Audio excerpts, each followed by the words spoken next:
Assalamualaikum warahmatullahi wabarakatuh. Perkenalkan, nama saya Lailatul Fitriyah dengan NIM 202109648357 kelas 2A. Di sini saya akan menjelaskan kembali tentang materi pendekatan dan metode pendidikan dalam mata kuliah Tafsir Tarbawi yang diampu oleh dosen Bapak Fikri Farihin MPDI.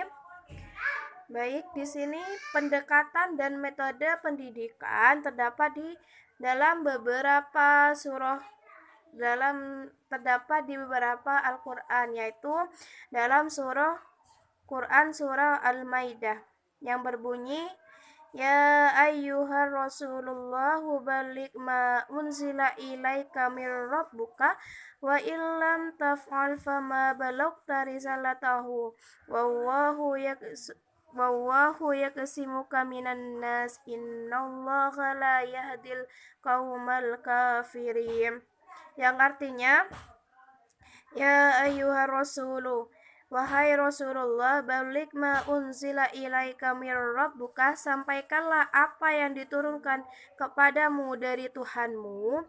Wa illam taf'al fama balaghta risalatahu, dan jika kamu kerjakan, kamu tidak menyampaikan dan jika tidak kamu kerjakan, kamu tidak menyampaikan amanahnya. Wallahu yakasifaka minan nas, aku memeliharamu dari manusia. Innallaha la yahdil qaumal kafirin, sesungguhnya Allah tidak memberi petunjuk kepada orang-orang kafir. Yaitu yang dimaksud dalam Quran surah Al-Maidah, yaitu sebagai seorang yang diangkat sebagai petugas Rasul atau guru, tugas harus diemban dengan sebaik-baiknya. Bila tidak diemban, berarti yang bersangkutan tidak bertanggung jawab, karena itu dapat dicopot jabatannya. Yang kedua, salah satu pendekatan pendidikan yaitu menyampaikan atas inisiatif dedikatif dan secara sepihak dari pendidik. Seperti itu.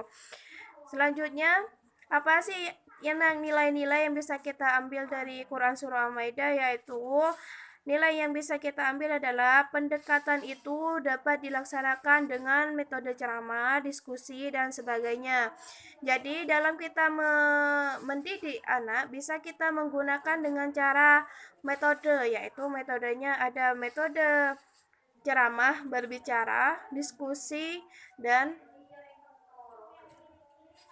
sebagainya, seperti itu. Yang kedua yaitu surah An-Nahl ayat 125 sampai 128 yang berbunyi, A'udzu billahi minasyaitonir rajim. Bismillahirrahmanirrahim.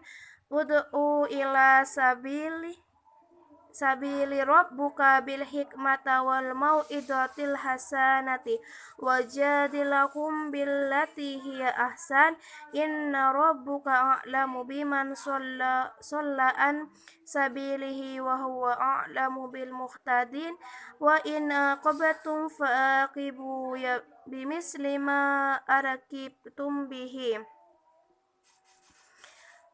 wala in sabartum lahuwa khairu sabirina wasbir wa ma sabraka illa billahi wa la tahzan alaihim wa la takafihi doiki mimma yafkuruna innallaha ma'al ladina taqu walladina hum muhsinun, yang artinya, serulah kepada jalan Tuhanmu dengan hikmat dan pelajaran yang baik, dan bantalah mereka dengan cara yang baik. Sesungguhnya Tuhanmu dialah yang lebih mengetahui tentang siapa yang tersesat dan dari jalannya, dan dialah yang telah mengetahui orang-orang yang mendapat petunjuk. Dan jika kalian memberikan hukuman, hukumlah dengan hukuman yang setara dengan yang kalian terima. Akan tetapi, jika kalian bersabar, Sesungguhnya itulah yang lebih baik bagi orang-orang yang sabar. Bersabarlah, dan tiadalah kesabaranmu itu melainkan dengan pertolongan Allah. Dan janganlah kamu bersedih hati terhadap mereka, dan janganlah kamu bersempit dada terhadap apa yang mereka tipu dayakan. Sesungguhnya Allah berserta orang-orang yang bertakwa dan orang-orang yang berbuat kebaikan. Jadi dalam Quran surat ini mengajak kita untuk melaksanakan metode-metode pembelajaran dengan cara ceramah, diskusi, dan sebagainya. Diskusi dilaksanakan dengan tanya jawab. Selanjutnya yaitu dilaksanakan dengan metode pemberian tugas. Dan kita dalam surat ini juga diajarkan untuk tidak cepat putus asa dan tidak cepat kesal terhadap anak didik kita. Jadi kita sebagai pendidik harus mempunyai ekstra kesabaran yang bisa kita gunakan untuk mendidik anak kita, seperti itu. Yaitu surat yang terakhir terdapat di dalam Quran surah Ibrahim dari ayat 24 sampai 27 yang berbunyi, A'udzubillahi minasyaitonirrajim. Bismillahirrahmanirrahim. Alam taro kaifa daraballahu masalan kalimatan thayyibah kasajaratin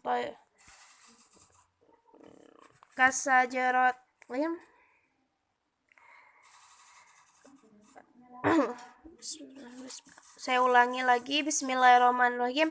Alam taro kaifa daraballahu masalan kalimatan thayyibatan kasyajaratin thayyibatan ahluha sabit wa fur'aha fis sama'i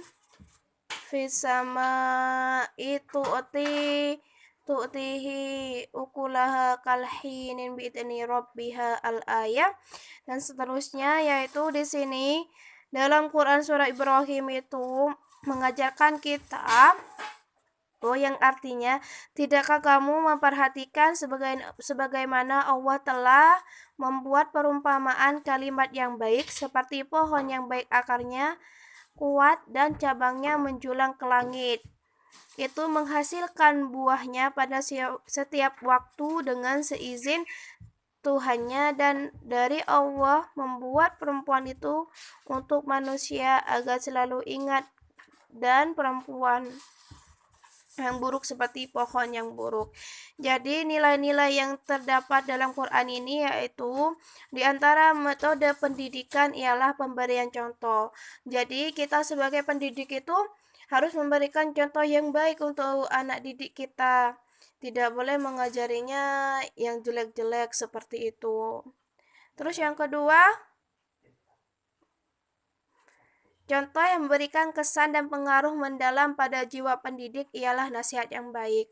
Jadi kita sebagai pendidik harus memberikan nasihat-nasihat yang baik, seperti memberikan nasihat supaya jadi anak yang soleh dan soleha, harus rajin sholat, rajin ngaji, patuh kepada orang tua, dan patuh kepada ustadz dan ustadzah. Yang ketiga yaitu kata-kata nasihat yang buruk akan menimbulkan gonjangan dalam hati terdidik karena tidak sesuai dengan hati nuraninya, bertabrakan dengan kenyataan masyarakat. Jadi kalau kita menasihati anak didik kita, jangan menggunakan kata-kata yang tidak sopan. Seharusnya kita menasihatinya itu dengan cara-cara yang baik agar tidak menyakiti perasaan anak didik kita. Seperti itu, mungkin itu saja penjelasan dan pemahaman saya. Kurang lebihnya mohon maaf. Wabillahi taufiq wal hidayah. Wassalamualaikum warahmatullahi wabarakatuh.